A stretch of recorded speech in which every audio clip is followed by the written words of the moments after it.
नमस्कार, बहुत स्वागत आप सभी का। जी मध्य प्रदेश छत्तीसगढ़ देख रहे हैं आप और आपके साथ मैं हूं कीर्ति दीक्षित। आज बात मध्य प्रदेश सियासत की धुरी में एक बार फिर चर्चाओं में आए सावरकर की। प्रदेश के उच्च शिक्षा मंत्री इंदर सिंह परमार ने स्कूली पाठ्यक्रम में वीर सावरकर को शामिल करने का फैसला किया है। इंदर सिंह परमार ने इस फैसले के पक्ष में जो बातें बताई उस पर कांग्रेस ने कड़ी आपत्ति जताई है। स्कूल शिक्षा मंत्री ने कहा कि वीर सावरकर महान क्रांतिकारी थे। कांग्रेस ने पलटवार करते हुए इसे देश के क्रांतिवीरों का अपमान बताया है।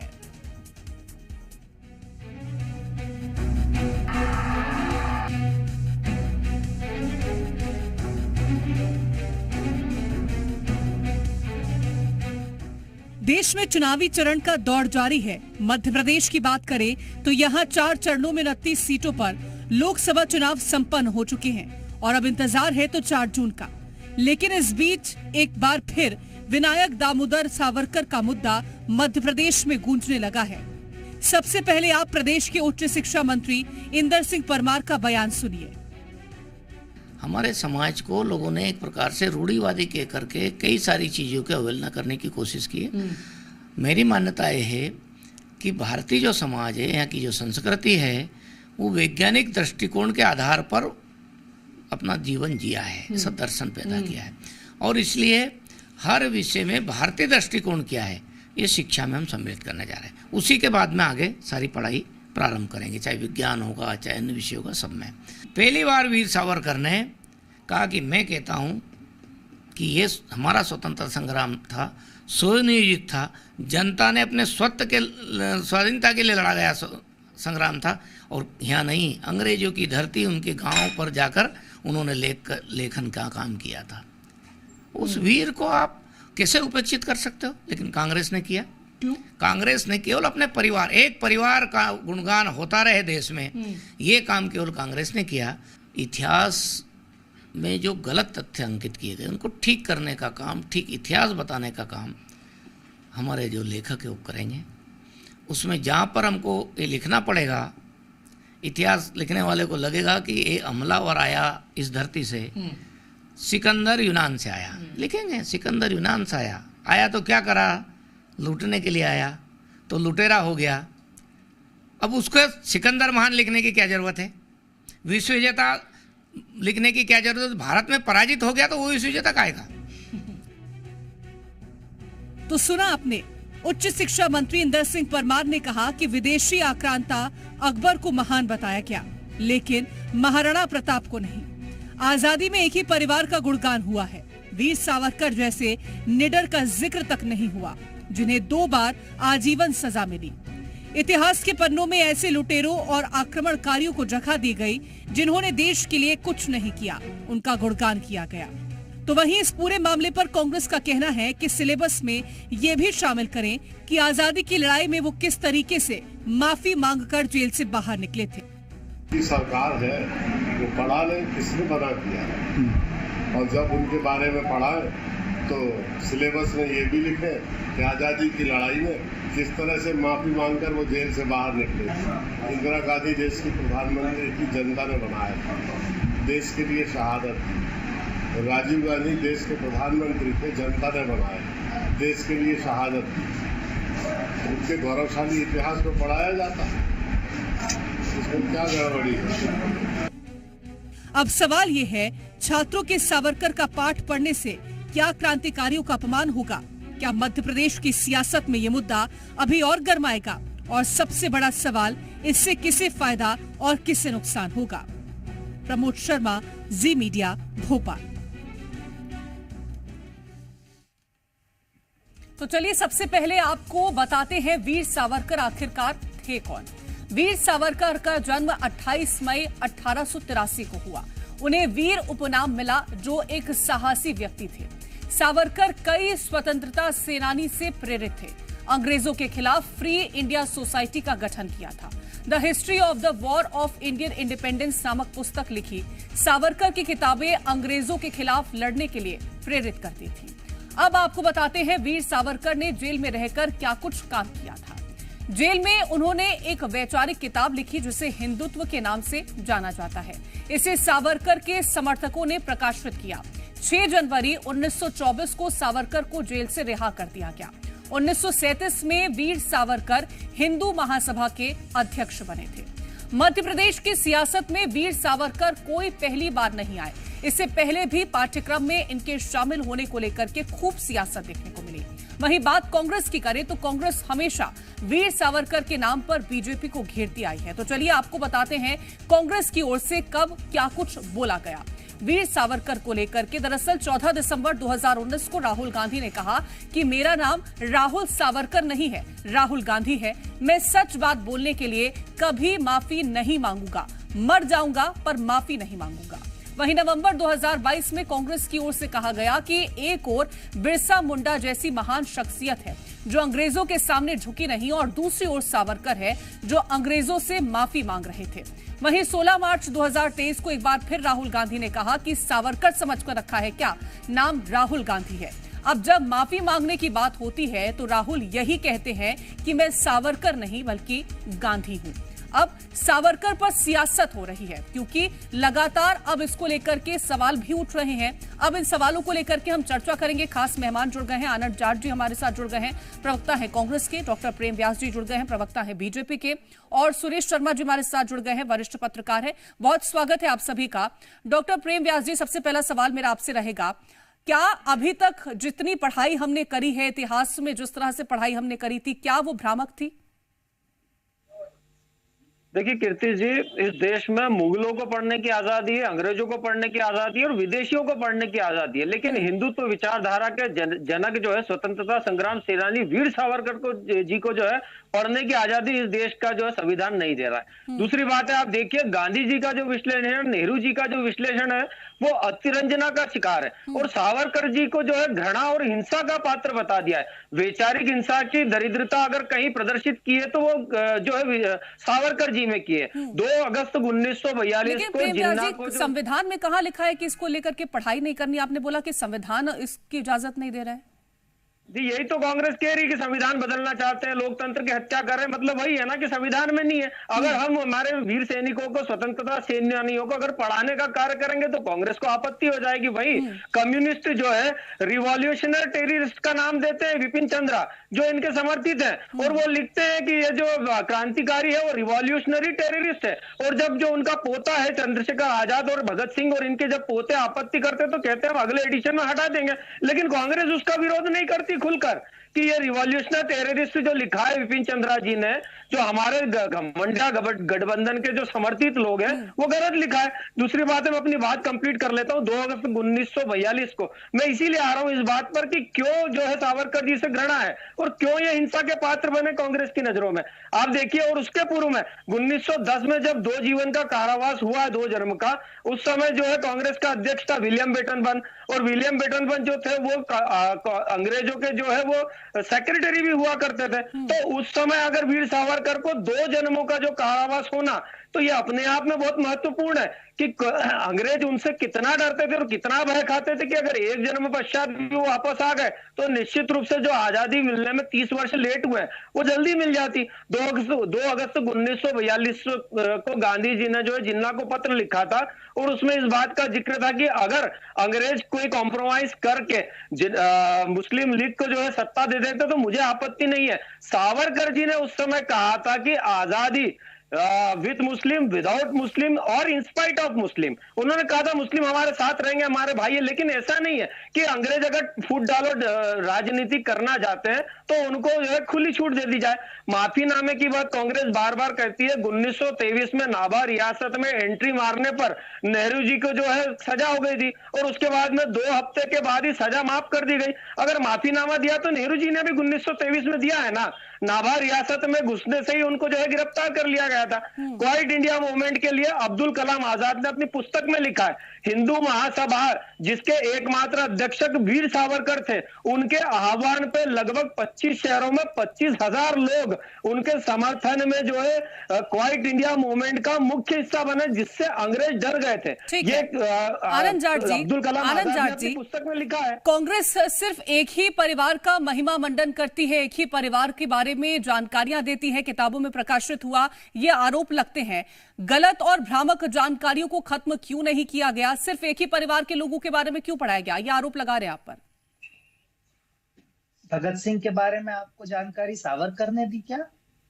महाराणा प्रताप के बारे में जानकारी सावरकर ने लिख कर दी क्या, या भारतीय जनता पार्टी ने दी? शिवाजी महाराज के बारे में जानकारी किसने दी? इतिहास में किसने वर्णन किया है? कैसी बातें कर रहे हैं ये सावरकर को पढ़ाएं या उन गोलवलकर को भी पढ़ाएं जिन्होंने तिरंगे और संविधान सभा की अवहेलना की थी, खूब पढ़ाएं, किसी को क्या आपत्ति होनी चाहिए। और 1937 में जब ये जेल से पूरी तरह आजाद हुए विनायक दामोदर, उसके बाद 1966 में इनकी मृत्यु तक इन्होंने देश सेवा के लिए क्या काम किया है, भाजपा के प्रवक्ता बता दे। इसमें कोई भाई भाजपा की सरकार है, भाजपा की सरकार तय कर ले क्या पढ़ाना है, माफीनामे पढ़ाना है, या अभी जब किसानों का आंदोलन हुआ तो भाजपा की तत्कालीन मंत्री जो है वो किसानों को मवाली कह रही थी। तो देश किस दिशा में ले जाना है ये भारतीय जनता पार्टी को अभी सत्ता मिली है तो वो उस दिशा में ले जाएगी। वो आंदोलनकारियों को जो है मवाली बताएगी, खालिस्तानी बताएगी, पाकिस्तानी बताएगी। वो पीढ़ी को कहां ले जाना चाहते हैं, वो साइंटिफिक टेम्परामेंट की बात बड़ी बड़ी की थी अभी डॉक्टर साहब ने। तो मैं पूछना चाहता हूं कि एनसीईआरटी के जो वैज्ञानिक टेम्परामेंट वाले, जो साइंटिफिक टेम्परामेंट वाले जो टॉपिक्स हैं वो क्यों हटा दिए हैं? 10वीं तक का जो कोर्स है उसमें जैव विकास का चैप्टर ही नहीं है। 11वीं में अगर आप बायोलॉजी लेते हैं तो जैव विकास की, मनुष्य का या जीवन कैसे विकसित हुआ है, वो टॉपिक जो है वो 10वीं तक के विज्ञान की किताबों से हटा दिया गया है। ये मेरे ख्याल से ये विषय नहीं होना चाहिए। विषय ये होना चाहिए कि भाई उन परिस्थितियों को आप बताइए ना कि अंग्रेजों से माफी क्यों मांगनी पड़ी, और क्यों जिन्ना को जो है बधाई पत्र लिखा गया 1940 में कि आपने जो द्विराष्ट्र की बात की है मैं इससे पूरी तरह से सहमत हूं, और क्यों हिंदू महासभा के श्यामा प्रसाद मुखर्जी 1942 में भारत छोड़ो आंदोलन का विरोध करते हैं, और क्यों जो मुस्लिम लीग की बंगाल में सरकार थी उसमें श्यामा प्रसाद मुखर्जी जो भाजपा के पितृ पुरुष माने जाते हैं, जनसंघ के पितृ पुरुष माने जाते हैं, वो मुस्लिम लीग की बंगाल की सरकार में मंत्री क्यों थे? ये असली प्रश्न ये है। और जिन्ना से क्या रिश्ता है जो आडवाणी जी उनकी मजार पर जाकर सजदा करते हैं? ठीक है सुरेश शर्मा जी, एक तरफ हम इतिहास को लेकर के बात कर रहे हैं और दूसरी तरफ बात हो रही है सावरकर को लेकर के। बीजेपी का कहना है कि हमें सावरकर का जो योगदान रहा है आजादी के लड़ाई में उसके बारे में बच्चों को पढ़ाना है, किताबों में उसको सिलेबस के तौर पर जोड़ना है। कांग्रेस कहती है कि अगर बताना ही है तो पूरा सच बताइए। आपका क्या मानना है, क्या इसको सिलेबस में शामिल करना चाहिए? देखिए, ये एक विचारधारा का प्रश्न है, और अभी तक देश में जब कांग्रेस की विचारधारा थी तो उसमें सावरकर फिट नहीं होते थे।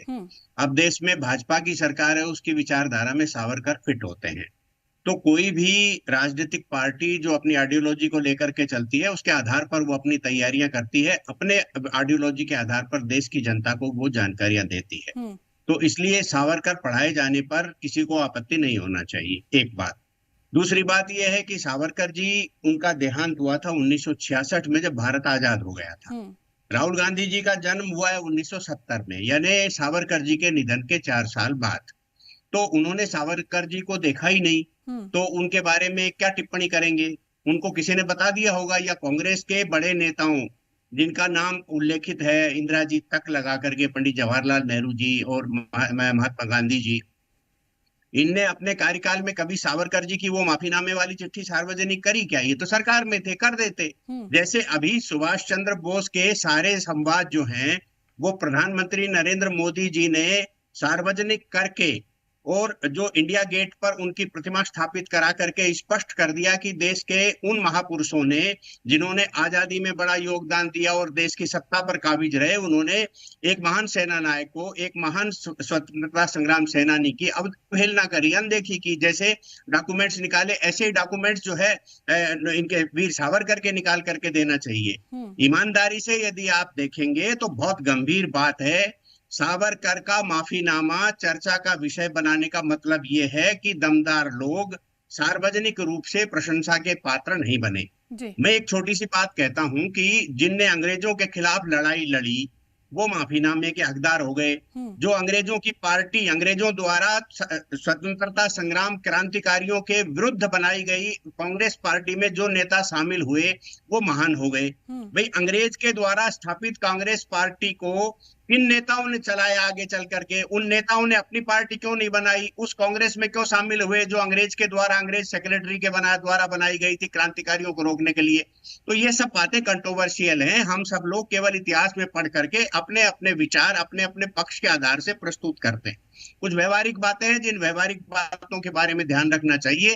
वीर सावरकर एक महान स्वतंत्रता संग्राम सेनानी के साथ राष्ट्रवादी विचारधारा के थे, जिस राष्ट्रवादी विचारधारा को कांग्रेस ने कभी भी स्वीकार नहीं किया। इसलिए ये आलोचना होती है। ये आलोचना तब तक रहेगी जब तक कांग्रेस अपनी विचारधारा पर रहेगी, भाजपा अपनी विचारधारा पर रहेगी। आलोचना हमेशा होती रहेगी। इस आलोचना का सर्वाधिक महत्वपूर्ण तथ्य ये है कि यदि अपने घर पर से बड़ा किसी का मकान दिखाई देने लग जाए, उसको डिमोलिश करा दो। इस प्रकार की राजनीति देश में चलती रही है। ठीक है, मैं लौटूंगी आपके पास। डॉक्टर प्रेम व्यास जी, कांग्रेस कह रही है कि आपको सिलेबस में ऐड करना है, आप ऐड करिए, लेकिन पूरी सच्चाई के साथ कि आखिरकार वीर सावरकर जेल से बाहर क्यों निकले, उन्होंने अंग्रेजों से माफी क्यों मांगी, क्या पूरा सिलेबस में ये सब शामिल किया जाएगा कि ये कांग्रेस सवाल उठा रही है? देखिए, दो तीन चीजों का मैं और जवाब देता हूँ। इन्होंने कहा कि जो है मुस्लिम लीग के साथ सरकार बनाई, कृषक प्रजा पार्टी के साथ में श्यामा प्रसाद मुखर्जी ने जो है सरकार बनाई, लेकिन कांग्रेस ने वही जिन्ना के जो लोग हैं जिनको मिल्लत आजम और कायदे आजम कहा जाता था, आज भी उनके साथ सरकार में है। मेरी बात गलत है तो एक बार चेक कर लीजिए। दूसरा, इन्होंने कहा कि जो हमारे सिलेबस से हटा दिया गया। भैया, हम लोग 11th में, मैं डॉक्टर बना जब 11th में जो हम लोग बायो पढ़ते थे, आज 9th से बच्चों के सिलेबस में फिजिक्स, केमिस्ट्री और बायो तीनों ऐड हो रहा है। मतलब 9th से वो तैयारी कर रहा है, तो सिलेबस में क्या चेंजेस हुए पहले एक बार उसका जो है चीज गहन अध्ययन कर लीजिए। दूसरा, इन्होंने किसान आंदोलन की बात करी, तो अभी उस विषय में मैं नहीं जाना चाहता। जिस तरह से झंडे फहराए गए और जिस तरह से खालिस्तान के समर्थन में जो नारे स्लोगन लगे, उसके बाद जो घटनाक्रम पूरा हुआ वो देश की हर मीडिया न्यूज ने जो है कवर करा। दूसरा, महात्मा गांधी जी ने 25 जनवरी 1920। ठीक है, प्रेम व्यास जी से संपर्क टूट गया, दोबारा संपर्क साधने की कोशिश करेंगे। आनंद जाट जी, आप सवाल तो उठा रहे हैं कि आखिरकार जो उन्होंने माफी मांगी और उनकी तरफ से कैसे वो जेल से बाहर निकले, लेकिन जो किताब उनकी तरफ से प्रकाशित की गई, जिससे कई सारे जो युवा उस वक्त के रहे थे, जो आजादी की लड़ाई के लिए प्रेरित हुए थे, उन तमाम चीजों के बारे में कभी कोई जानकारी क्यों नहीं रखी गई? कैसी बात आप करती हैं? भगत सिंह को 23 वर्ष की अवस्था में अगर फांसी लग गई तो ये किसने बताया? नहीं, मैंने वो सवाल ही नहीं पूछा। मैंने भगत सिंह जी को लेकर के सवाल ही नहीं पूछा। मैंने बोला वीर सावरकर की तरफ से जो किताब प्रकाशित की गई थी, जिसको अंग्रेजों ने रोक दिया था, उसको लेकर के कभी कोई चीज क्यों नहीं सामने रखी गई? मेरा सवाल ये है, मैंने भगत सिंह जी को लेकर के सवाल नहीं पूछा है। हाँ, सुन लीजिए, ये एक कुछ 2 लाइन है, सुन लीजिए। सरकार अगर कृपा और दया दिखाते हुए मुझे रिहा करती है तो मैं संवैधानिक प्रगति और अंग्रेजी सरकार के प्रति वफादारी का कट्टर समर्थक रहूंगा, जो उस प्रगति के लिए पहली शर्त है। मैं सरकार की किसी भी हैसियत से सेवा करने के लिए तैयार हूं। जैसा मेरा रूपांतरण ईमानदार है, मुझे आशा है कि मेरा भविष्य का आचरण भी वैसा ही होगा। जी। ये माफीनामा है। और मैं तो कह रहा हूं कि आप पूरी सच्चाई दिखाकर पढ़ाइए ना, क्या दिक्कत है? आप सावरकर को पढ़ाना चाहते हैं और माफी वीरों को पढ़ाना चाहते हैं, पढ़ाएं, क्या समस्या है? इससे कहीं कोई दिक्कत नहीं है। हम तो ये कहना चाहते हैं कि इससे साइंटिफिक टेम्परामेंट कहां से बढ़ेगा। मैं ये जानना चाहता हूं, ये इधर उधर की बात करने की जरूरत क्या है? मैं किसान आंदोलन जो है वो मोदी जी के गलत कृषि कानूनों के विरुद्ध था और उसे बदनाम करने का कितना एजेंडा चला गया। आप खालिस्तानी खालिस्तानी कह रहे हैं, सरकार किसकी है? करिए ना कार्रवाई। लेकिन ये भ्रम फैलाते हैं। जो इनके खिलाफ खड़ा होगा, अगर छात्र खड़ा होगा तो उसे ये नक्सली कहेंगे, अगर मुस्लिम या अल्पसंख्यक खड़े होंगे तो ये उसे पाकिस्तानी कहेंगे, और अगर किसान खड़े होंगे तो ये उसे खालिस्तानी कहेंगे। और ये देश में पहली बार हो रहा है। ऐसे ही मुगल करते हैं। अंग्रेजों से क्या रिश्ता है? अंग्रेजों से क्या मुखबिरी का रिश्ता है जो अंग्रेजों की बुराई नहीं करते हैं लोग? भारतीय जनता पार्टी इस बात को स्पष्ट करे कि क्या अंग्रेजों की मुखबिरी करने के कारण, अंग्रेजों के शागिर्द होने के कारण आप सावरकर की विचारधारा पर आज भी चलते हैं, जिसकी वजह से आप अंग्रेजों की बुराई नहीं करते? और कांग्रेस पार्टी में नेहरू परिवार की बात कर लेते हैं। अकेले नेहरू कुल 25 साल की जो स्वतंत्रता संग्राम की लड़ाई है उसमें अकेले पंडित जवाहरलाल नेहरू लगभग 10 वर्षों तक जेल में रहे हैं। ऐसे संघर्ष को वरिष्ठ पत्रकार कितने बढ़िया तरीके से कह रहे हैं कि क्यों उन्होंने अपनी पार्टी नहीं बनाई, राजनीतिक आंदोलन था वो। और उस क्योंकि लोकतंत्र भारत में नहीं था, परिपक्व होता लोकतंत्र था, और परिपक्व होते लोकतंत्र में जो आवेदन निवेदन और उस सब के बाद जो है आगे की लड़ाई जो है असहयोग आंदोलन के द्वारा, सविनय अवज्ञा आंदोलन के द्वारा। और श्यामा प्रसाद मुखर्जी ने 1942 में वायसराय को लेटर लिखा था और कहा था कि बंगाल में तो हम इसे कुचल लेंगे, पर आप भी देश में ये जो है भारत छोड़ो आंदोलन को कुचलने के पूरे ताकत से और क्रूरता से काम कीजिएगा। ये इतिहास में दर्ज है। भाजपा के प्रवक्ता इस पर झूठ बोलेंगे, लेकिन सच यही है। ठीक है, बहुत शुक्रिया आप तीनों का फिलहाल हमारे साथ इस चर्चा में जुड़ने के लिए। और फिलहाल के लिए स्पेस क्रिश में इतना ही। आप देखते रहें जी मध्य प्रदेश छत्तीसगढ़।